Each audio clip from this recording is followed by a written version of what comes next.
Courtroom moments when teenagers were sentenced. Number 1. Philip Chism. On October 22nd, 2013, there was a disturbing incident involving 14-year-old Philip Chism and his 24-year-old math teacher Colleen Ritzer. Ritzer, who had been known for her dedication, asked Chism to stay after school for extra lessons, but this kind act soon turned into a chilling event. Chism, unlike typical teenagers, came to school armed with a knife, a change of clothes, and a pair of gloves. He followed Colleen into a restroom and murdered her. His brutality continued with robbery, assault, and abuse, disposing of her lifeless body by placing it in a garbage bin and dragging it behind the school. Despite the shocking nature of Chism's crimes, his behavior in court was no less disturbing. In an attempt to cover up his crimes, Chism then used Colleen's credit card to buy a movie ticket. But the police tracked him down and arrested him the next morning. Colleen Ritzer's blood still on his hands. Charged with murder, aggravated and armed robbery, Chism displayed a distinct lack of remorse throughout court proceedings. The victim's parents, reading their impact statement, described it as pure evil, adding that evil can never be rehabilitated. The same sentiment was echoed by the victim's siblings, emphasizing the need to put Chism behind bars for the maximum possible sentence. Evil can never be rehabilitated. Chism's attorneys claimed mental instability, but the judge disagreed, imposing a mandatory life sentence for Colleen Ritzer's murder. A parole eligibility date of 25 years was set, along with a concurrent sentence of 40 years for armed robbery. In February 2016, Chism received a life imprisonment sentence with the possibility of parole after 25 years. The court will impose the mandatory life sentence for the murder of Colleen Ritzer and set a parole eligibility date of 25 years. This court will impose a concurrent sentence of 40 years to 40 years and 1 day for the of Colleen Ritzer and a concurrent sentence of 40 years to 40 years and 1 day for the armed. Number 2. Jennifer Mee. This is Jennifer Mee, a name once associated with an unusual condition but now known for a much darker reason. She was born on July 28, 1991 in St. Petersburg, Florida. Jennifer Ann Mee became widely recognized as the Hiccup Girl at the young age of 15 in 2007, when she developed an uncontrollable case of hiccups, causing her to hiccup up to 50 times a minute. Her struggle to find a cure turned into a media spectacle, with national television shows eager to feature her. The cause and treatment of her condition were subjects of dispute, but her fame as an internet sensation was continually growing. In her struggle for relief, she tried various remedies, from ingesting sugar to breathing into a bag. Eventually, Dr. Bob Lind successfully put an end to her unusual hiccups. However, the end of her hiccups marked the beginning of a darker chapter in her life. In June 2007, she ran away from home, once again attracting media attention. Jennifer Mee's life took a dangerous turn when she began dating a man named Lamont Newton, and together they plotted to rob victims they found online. She received help from Newton and another friend, LaRon Rayford, to carry out these crimes. In 2010, she met a 22-year-old man online and invited him to a vacant home. There, her friends robbed him of less than $50 and fatally shot him. Jennifer Mee was charged with murder as an accomplice to the crime. The victim, Shannon Griffin, was shot 4 times, though police were uncertain which suspect had pulled the trigger. Jennifer Mee, LaRon Rayford, and Lamont Newton all lived together and were arrested shortly after the crime. They admitted their involvement in the robbery and murder, and soon the case became a media sensation. The subsequent trial was an important moment for Jennifer Mee. Her lawyer, John Trevina, offered her a 15-year sentence in exchange for a guilty plea, but she declined. During the trial, a jailhouse phone call between Mee and her mother was played, in which she admitted I didn't kill nobody. I set everything up. It all went wrong. Recorded or monitored. I have a free call from Jennifer Me. an inmate at Pinellas County Jail. I got charged for murder in the first degree. Charged for murder in the first degree? Yes, sir. What who did you kill? I didn't do nothing. I was just there at the wrong time, at the wrong place. Hello? Hi, Mama. Hello, Jennifer, what's going on? I'm in jail Why are you in jail? from murder in the first degree. Who'd you kill? I ain't killed nobody. Because I set everything up. It all went wrong, Mama. Expert testimony revealed Me's DNA on the victim's shirt. Her defense included claims of schizophrenia and that her hiccups were a symptom of Tourette's syndrome. In 2013, Jennifer Me was found guilty of first-degree murder and received a life sentence without the possibility of parole. Her co-defendants, Laurent Rayford and Lamont Newton, faced the same fate. Despite efforts by her attorney to secure a new trial, her sentence remained unchanged. During the sentence, Jennifer broke into tears. It was an emotional moment, but it all was a result of what she had done. Why don't you go to the podium, please?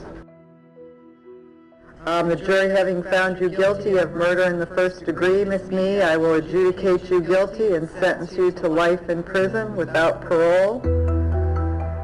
I'm ordering the 550 standard fines and court costs. You have 30 days to appeal. Okay? Her co-defendants Rayford and Number 3, Smith Riley. This is Jaleel Smith Riley, a 23-year-old man who is facing charges of murder and attempted murder dating back to 2013. The situation in Hamilton County Common Pleas Judge Charles Kubicki's courtroom reached an emotional moment when Smith Riley collapsed to the floor. This incident occurred right after the judge's decision to deny Smith Riley's request to withdraw his guilty plea. Initially, Smith Riley had pleaded guilty on August 11th, 2016 to charges of aggravated murder and attempted murder. However, despite his attorney's advice, he later tried to change his plea. On 19th of October 2016, Judge Kubicki firmly rejected this change of heart, sentencing Smith Riley to life in prison without the possibility of parole. Additionally, Smith Riley received an additional 11-year prison term for an attempted murder charge related to the case. Following the sentencing, Smith Riley's emotional reaction led to his collapse in the courtroom. Police officers quickly helped him to his feet. He then questioned the judge about someone's fate, though it remained unclear to whom he was referring. Department corrections, mandatory and consecutive underlying offenses, all those counts are like consecutive each other. Quote, a credit for time served amount of 349 days, or imposed court costs herein. And Mr. Smith Riley, I need to advise you not to take any drugs except as may be prescribed by a medical doctor. To submit to random drug testing, the test results must be negative. The prison term imposed will be the term you serve. However, you may be eligible to earn days of credit under circumstances specified in Revised Code Section 2967.193. These days of credit are not automatically awarded, but must be in the manner specified in that section. With regard to count 4, The case centered around an armed robbery that occurred on November 16th, 2013 in Norwood involving Smith Riley and 2 others. Court documents revealed that Portia Brooks and Aaron Martin were sitting in a parked car when Smith Riley approached with a handgun. He forced Martin out of the vehicle, robbed him, and shot him in the head, with Martin miraculously surviving his injuries. Smith Riley then turned to Brooks, firing 2 shots at her while she remained in the car. Sadly, Brooks succumbed to her injuries 3 days later. Smith Riley not only pleaded guilty but also confessed to the crime, according to officials. 2 other individuals were suspected of involvement in the incident. One of them, Randall Bird III, lost his life in a shooting in September 2015, while the others, Josiah Foose, was arrested and charged with murder in relation to Bird's death.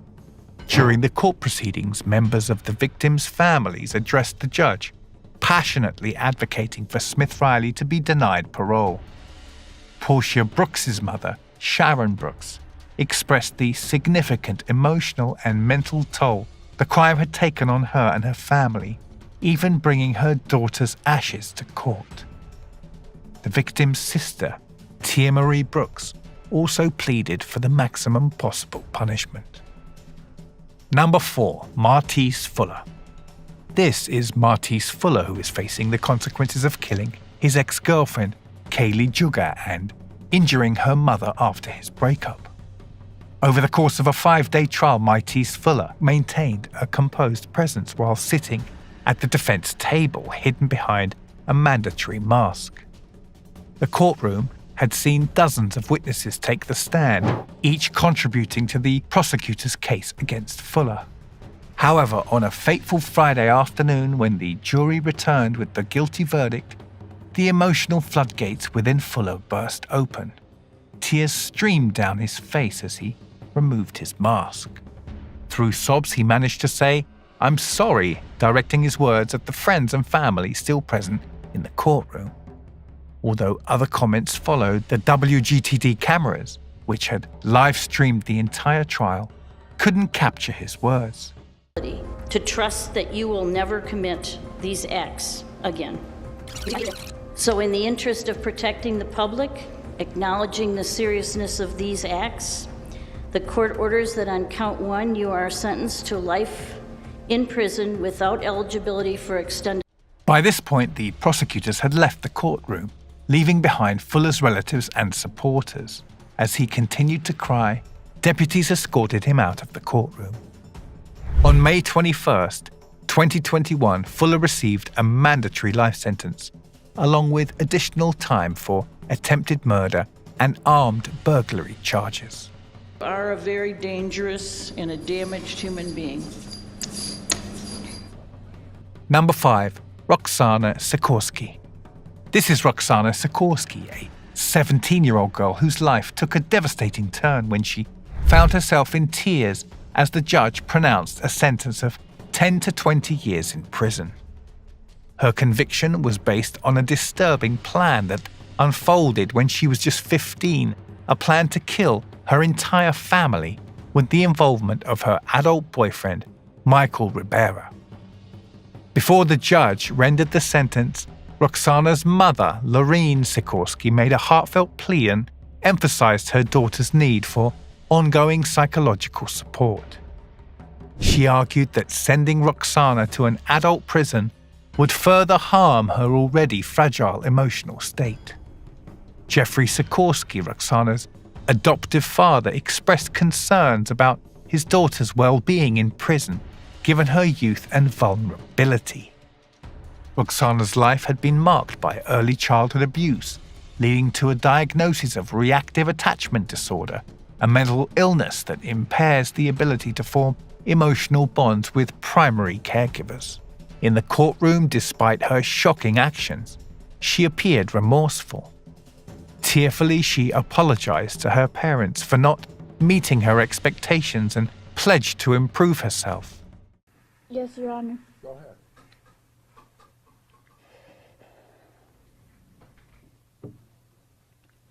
I would like to apologize to my family for not being the daughter they wished I would be. And I promise that I will get better, no matter what happens. And I will see Lucas and Angelica again. I'm sorry. However, despite her parents' emotional pleas and her display of remorse, the judge ultimately handed down the harsh sentence of 10 to 20 years in prison. I question my daughter's understanding of the plea deal, or that she signed with fully informed consent. In addition, I question her present attorney's motives. To my family for not being the daughter they wished I would be. Roxana's older boyfriend, Michael Ribera, was already serving a life sentence for his role in the crime, having been found guilty on all 7 counts. Rivera was 22 at the time and thought having Roxana kill her entire family would stop the prosecution of the rape case against him. The young man apparently texted Roxana detailed instructions on how to kill her parents and siblings the night of the incident. One of the text messages from Rivera goes as, "Baby, I'm here, just cut the throat quickly, on both of them. Just stab there, neck baby at the artery." Roxana responded, "I can't, I'm not a psycho." Rivera later wrote, "Stab like slice, but like you're cutting a tomato." Roxana then asked, "Okay, so 1 slice is all it takes?" Roxana decided to start with her little brother, waking up at 2 a.m. and sneaking into his bedroom to cut his throat with a fish fillet knife. The little boy's screams woke up Roxana's sister, however, and Roxana fled the house. Her brother survived the attempted murder. Number 6. Jeremiah King.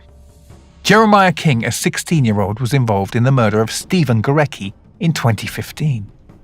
Alongside 5 friends, they engaged in unlawful activities, including breaking into cars and homes. When confronted by Gorecki in his garage, King fatally shot him. During the court process, King and his friends displayed shocking behavior, smiling and showing no remorse. King's mother portrayed him as a good, respectful kid who made a mistake emphasizing his moral character.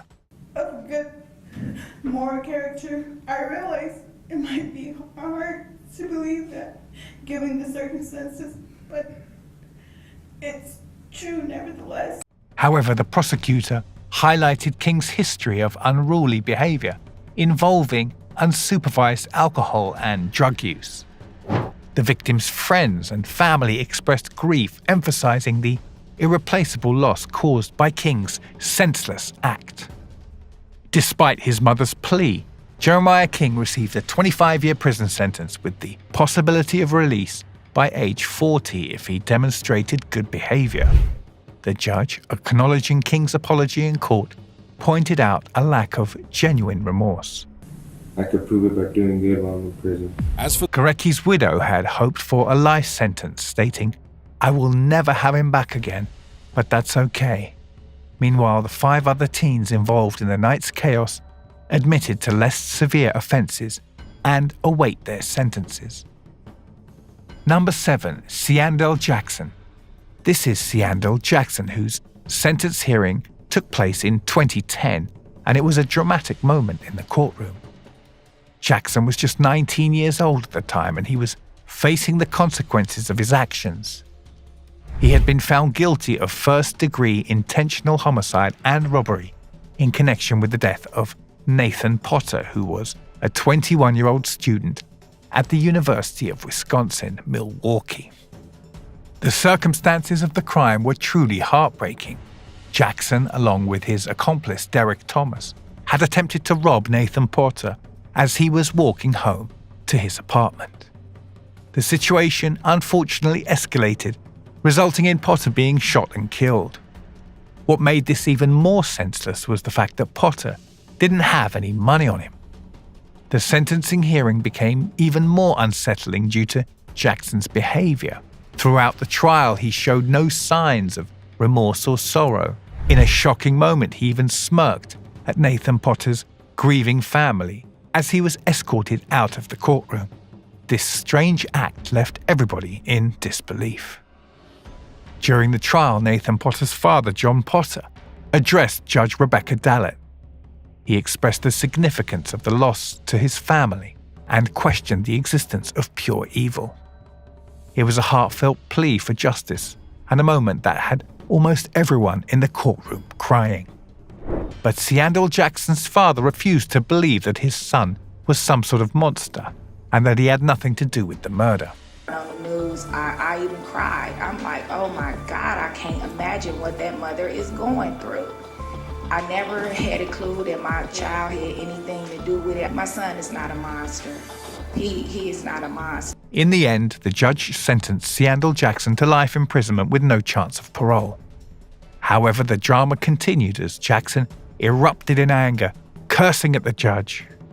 Police officers were already alert in the courtroom as they had already expected such a reaction based on Jackson's behavior throughout the trial, having to intervene and use pepper spray to restrain him. All started when Jackson turned towards the Potter family, something deputies were watching for.